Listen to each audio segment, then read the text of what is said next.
katika mchongoma wetu wa siku hii ya leo. Na katika mchongoma wetu wa siku hii ya leo, msikilizaji, nataka kukuuliza kitu kimoja rahisi sana. Lakini tata sana. Umepewa vitu vitatu pale katika maisha yako, utoe kitu kimoja.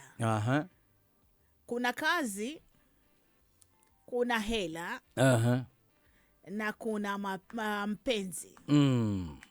Katika vitu vitatu hivi unatakikana kutoa kitu kimoja katika maisha yako. Utatoa kitu gani? Okay. Itakuwa mpenzi, itakuwa hela, itakuwa kazi. Mimi hapa naondoa hayo mapenzi kabisa. Potelea pote. Potelea pote. Naondoa mapenzi kabisa. Utaweza lakini? Kwa nini? Sijuzi wewe ndio uliniambia huwezi maliza hata wiki. Mimi nilikwambia mimi hata miaka 2 natoboa. Siku moja tu itakuwa balaa.